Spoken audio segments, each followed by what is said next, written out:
Hi everyone, welcome to Chapter 3. This is called The Structures and Contexts of Cultural Reality. So what we'll cover in this chapter is the family as a social structure, communities as social structures, again going back to worldview, context as social interactions, and business as social context. Most of the chapter is going to focus on the context as social interactions, but I am going to briefly talk about the other parts, and then the end of the chapter, as usual, are the key terms and the chapter summary. So first of all, the structures and contexts of cultural reality. So at the core of any culture's deep structure are its social organizations. So sometimes they're called social institutions, but we will call them social organizations. And these are the groups that members of a culture turn to for lessons about the meaning of life, the methods for living that life, so what to believe, how to believe it, how to live it. The social institutions or organizations discussed here are basically family, community, and then worldview, which we've talked about in the last chapter. Healthcare, education, and business are added to this because that is also a big impact on culture and cultural norms and differences between cultures. So structures and contexts are created by the physical or social aspect of the situation that the communication occurs in. So for example, the book says communication can occur in the family and community as well as in health, education, or even business. Physical characteristics of the setting as well as the context will influence communication. So context is always very important, as we have mentioned. The three most enduring and influential social organizations are family, community, and religion, or worldview as a broader context. The social institutions carry a culture's most important beliefs with messages that tend to endure deeply and supply people's identities, and this continues generation after generation as they continue to be taught and emphasized in each culture. So first of all, family as a social structure.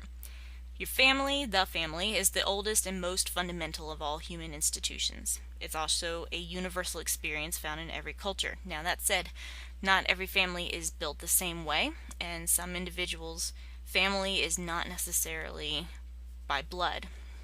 Some of us were not fortunate enough to be raised by parents or even grandparents or other relatives, but by other individuals who we assign as family members. So this family is in a very broad context, so take it as the way you see family. So communication in families, so much of what we learn occurs through communication and interaction with our family members. Family is essential to understand as it serves a component of nourishment in our development of our own self-concept and identity. So as you learn from your family, and doesn't have to even be immediate, but your broad family, that helps you develop your own identity. So families are very important in our lives. They're our first relationship. There hopes to be a sense of belonging among family members, that unconditional love and support in relationships and mental models. So what makes up a family? This is a group of intimates who generate a sense of home and group identity with strong ties of loyalty and emotion, an experience of history and a future. So there are standards of family communication and how it affects us, how satisfied we are within our family because of that communication. We tend to have genetic and legal ties to family members as well as role behaviors, but that may be different from each family. So depending on where you're from and who your family is or who you consider to be your family, the role behaviors may be very different from, say, another classmate in the class. Forms of family. There's so many different changes about what we consider the standard form of family. The two types of families found in most cultures are nuclear and extended. Of course, this is not limiting to these are the only two types of families, but these are the two that tend to be most common. A nuclear family, like all of the deep structure institutions, manifests many of the values of a culture. It's typically identified as a parent or parents and a child or children. Extended families typically include grandparents and other relatives and are commonly found in developing and underdeveloped nations. They consist more than just parents and children. So these often include children, cousins, aunts, uncles, grandparents, etc. These collections of relatives have gathered for economic reasons many times and usually share the workload and the raising of children. This may also be a means of social support as well as financial, and even for healthcare reasons. Now, when I say these aren't the only two types of forms of family, rather nuclear and extended, it's because some individuals grow up in foster care or in adopted families, and they may identify their nuclear family or even their extended family a little differently. Functions of the family. So regardless of type or form, they have a pretty similar list of important functions to carry out. First and foremost is reproduction. The families are in charge of reproduction to keep society going. So without new life, we would cease to be, which would be problematic. Two are teaching economic values. So sharing and responsibility, methods of generating goods and services, means of disruption, just basically how to provide, how to offer practical needs, food, clothing, shelter, etc. Third is socialization. The family is one of the teachers that passes on the culture from generation to generation. So society depends on parents or caregivers to love and nurture their children, to potty train them, teach them how to speak, otherwise act, so to develop as a human being. 4, teaching core values and worldview. A culture's core values and worldview come from many different sources, but the family tends to be, or the primary caretaker tends to be, at the core of this. Identity development is 5th. People have multiple identities, not multiple personalities, some do, but multiple identities. Individual, national, cultural, sexual, ethnic, and social class, as well as familial. Family is perhaps the most important of all identities because it's the first institution that sends messages about identity. 6 is communication training. Family also tells us how to use language.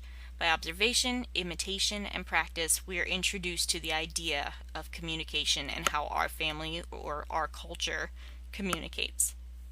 There are many different roles in a family, but in general you may identify these: the problem solver, the jokester, the peacemaker or peacekeeper, the troublemaker, the caregiver, and the helpless victim. Different family rituals may include traditions, reinforcing family values, providing a sense of belonging, unique rituals, promoting communication. Family stories give a sense of history, what the family may expect from one another, and connection with different generations within the family. Family secrets, of course not limited to, but what is considered private and not appropriate for sharing with those outside of the family, could be part of religious practices, health and legal issues, family conflicts, and financial matters. So how do we become better communicators within our own families? This is a constantly changing thing as our own families develop and as our parents get older and as our siblings get older. Family communication and improving it involves excitement, positivity, reaffirmation, and confirming messages, so valuing another person.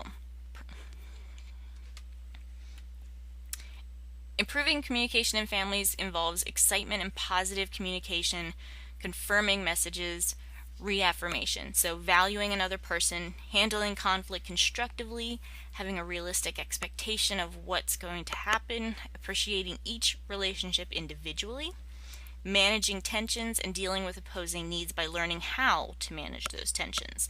This happens over time. Identity formation involves understanding concepts of who we are, our self and our membership, our cultural background, our individualized identity, the family identity, and our spiritual identities. Roles and patterns of behavior might include the task initiator, the analyzer, the orienter, maintenance, the gatekeeper, the encourager, or the harmonizer. So on page 72 there is a little quiz on what communication pattern does your family have, which you're free to take. Understanding if you have conversation orientation or conformity orientation. Family and friends in defining relationship. All cultures have relationships that connect people in that culture. So Chen's model of relationship development talks about a few different things. First, the universe is a whole in which everything is a transitional process, including human relationships. 2, the transformation process means human relationships will change. And 3, relationships are never complete or finished. They continue to go on and on. Much like the Titanic, our heart will go on. Okay, so family, friends, and dialectical tensions. Families come in different forms and differ across cultures, of course. Collective families have numerous members living closely together, grandparents, uncles, aunts, cousins, first, second, etc. The obligation of the family in a collectivist culture is financial, and in families, face is a proper relationship between a person and his or her social environment. Families are often involved in courtship and marriage and are vital to the survival of that particular culture. Friends, intercultural friends vary in a few different ways. Selection, who can be your friend. Duration, how long will that friendship last. The number of friends, the responsibilities of friends, and how long a relationship exists before it's actually considered a friendship. So you can think of this in a similar way that romantic relationships develop. Then dialectical tensions. Affection, wanting help and expressing affection. Openness and closedness, information sharing and the expectations for honesty. Autonomy and connection, the benefits of contacting friends and maintaining that ongoing contact. Judgment and acceptance, some mutual affirmation and acceptance from another person. And impartiality, objective treatment and friendship expectations. Next is communities as social structures. Okay, so the community co-culture may include work, school, friends, and your romantic relationships, but these may also occur outside of the community. The chances of having close personal interactions with those different from you, whether in age, physical ability, gender, ethnicity, class, etc., are increasing every day. Especially think of the area that we live in, Northern Virginia or the DC metro area. We are very likely to encounter individuals that are not part of our culture. Community groups, as they relate to structures, are designed to serve the social needs of participants. Social groups should serve the social needs of their participants while having norms associated with belonging. Social information sharing groups can be found in corporations, schools, churches, families, and service clubs. Whenever people meet to be informed and to inform others, to express themselves or listen to others expressing, or to give... I hope you heard my cat. She wants attention. Okay, apparently my cat wants to lay on my lap while I film this. So if you hear purring in the background, that is my 23-pound cat. I'm sure I'll post a picture of her on Blackboard. Anyway, continuing on, discussions of social justice and transformation of community. This happens in the workplace, religion, and home and family. So first, in the workplace, what is the gender, race, and class composition in your workplace? Which groups hold which positions?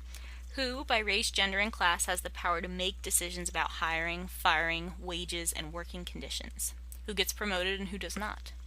Are job openings posted and distributed? Do they attract a wide variety of applicants? Are certain groups excluded? And does the diversity of your workplace reflect the diversity of the wider community? Are there invisible workers or people who cook, clean, do maintenance, for example, who are generally not noticed or paid well? And finally, what is the racial composition of the people who actually own your workplace? Who makes money from the profits of your work? The answers may actually surprise you. Religion. What is your religious upbringing? What did you learn about people of color in Sunday school or sermons, about Jewish people, etc., etc.? Whatever is relevant to you. Was your religious community all white? Was it all black?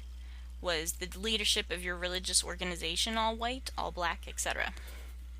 And then home and family. Were people of color and racism talked about in your childhood home? Think about particular incidents where they were.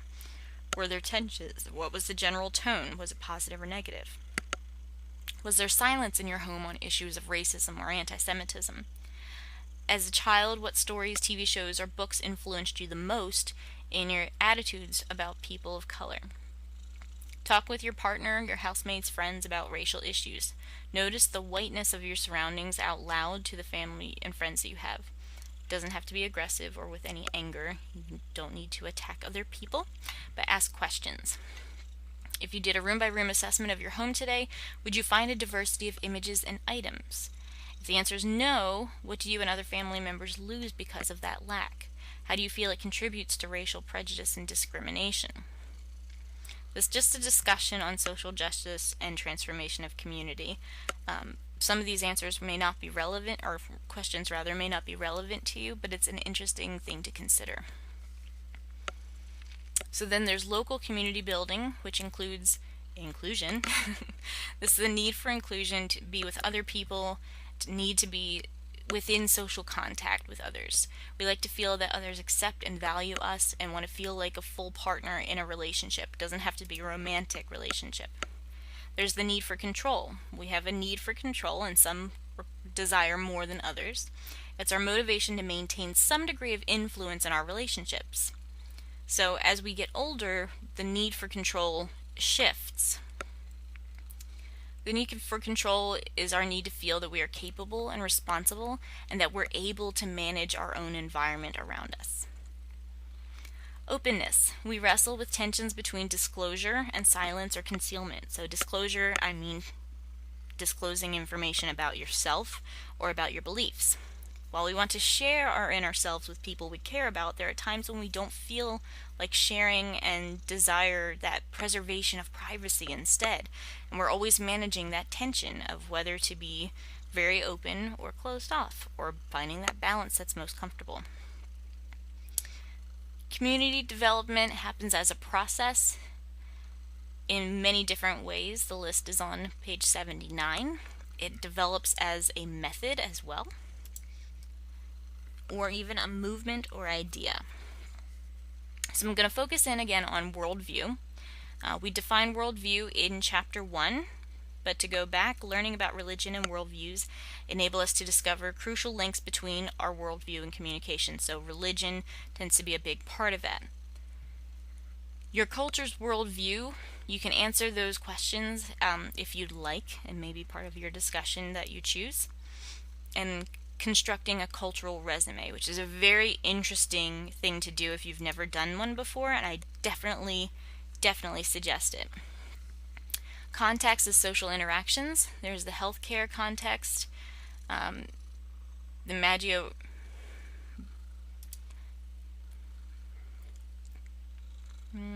Okay. On page 84, the table 1 talks about cultural practices to ward off ill health. So talking about different ethnic groups and then what their practices are to ward off poor health. And it's just an interesting list, an interesting table to put together.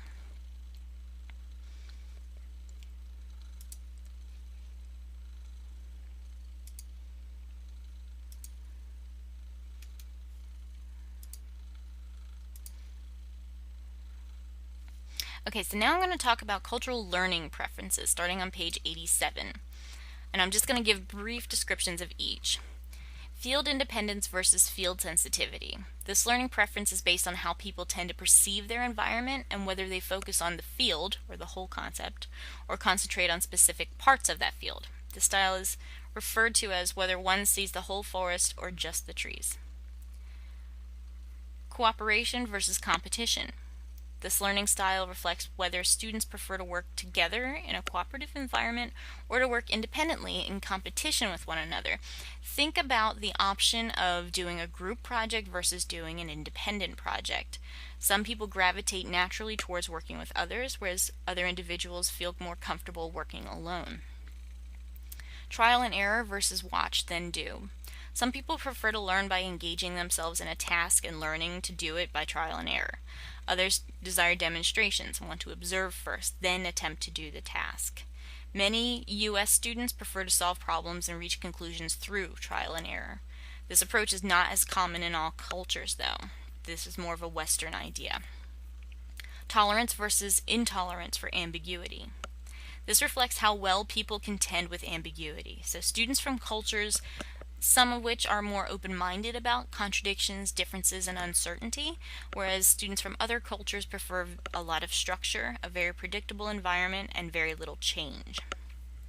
Although the U.S. culture in general shows a high tolerance for ambiguity, the classroom tends to be the exception here. All learning involves perception and judgment. Thus, this model produces 4 combinations that describe learning preferences: sensing and thinking, which is the mastery preference; intuitive thinking is the understanding preference; intuitive feeling is the self-expressive preference; and sensing feeling is the interpersonal preference. Page 90 breaks down each of these preferences through to page 91. So then the relational styles for learning refer to the manner in which people relate to each other. So like any human behavior, how people interact with each other is learned within a cultural context. There are different styles that carry over between the classroom and in your own personal, interpersonal relationship development. So dependency and independence is first. This style reflects the need to which students rely on support and help and opinions from their professors or teachers, and how independent they actually are beyond that. Participation and passivity. Participation and passivity. Some students like to be actively engaged in the learning process, while others prefer to remain very passive. Cultures may train their children to participate actively in the learning process by asking a lot of questions or engaging in a lot of different discussions, but other cultures contend that teachers hold the information and disseminate it to the students, who are then expected to listen passively and take notes. Impulsivity and reflexivity. Impulsivity and reflectivity. Students from different cultural backgrounds may differ in how long they think about a question or problem before arriving at a conclusion or at least stating an answer. In the U.S., students are taught to make very fast responses to questions. Cultural motivation styles. In addition to having these learning styles that we talked about, cultures also emphasize specific reasons to engage in learning. The reasons are called motivation styles and are the underlying reasons why students want to learn. What motivates you to learn is a primary concern for multicultural educators, who must be aware of the variety of motivational techniques that they can use, because their students come from many different backgrounds. So here are some of the styles. Intrinsic motivation is the possessing an internal drive to succeed. Extrinsic motivation, students require this motivation lack an internal drive and need to be stimulated by external rewards. So the reward system works very well here. Learning on demand occurs in an educational environment that has a set curriculum. Students are expected to study what is scheduled without regard to their particular interest. So it's a lot broader in general. Learning when interested. People believe that they should only have to learn what is useful and interesting to them rather than gain information just for the sake of gaining information. Now, a different way of looking at learning on demand or learning when interested would be the difference between going to a liberal arts school or going to a trade school. So learning on demand may be more of the liberal arts focus in gen eds, much like what you have to take in community college or in four-year universities, that you get a wide variety of information that may or may not have to do with what your interests are, and from there you narrow in. If you go to a trade school, many don't require as many, if any, general education courses that aren't relevant to what your trade is that you're learning or that you're becoming certified in. That would be considered part of learning when interested. Okay, so then business as a social context. The business context is increasingly intercultural, especially where we are now, so it's critical to understand the business context in intercultural communication. Some considerations for the business context. There are 6 different considerations. First, who speaks for the organization. Second, who decides for that organization. Third, what motivates individuals to work. Fourth, what is the basis for business relationships. 5, what is the meaning of a contract. And 6, are job evaluations conducted uniformly or adapted to specific individuals? The end of the chapter offers a summary and key terms on page 103 through 105. Use this as part of your studying habits for sure, especially towards exams 1 and 2. You do want to utilize the key terms and understand where they are in the chapter. Definitely highlight terms as you see them. But that is the summation of chapter 3, the structure and context of cultural reality. I hope that you enjoyed this, and I will see you guys in the next chapter.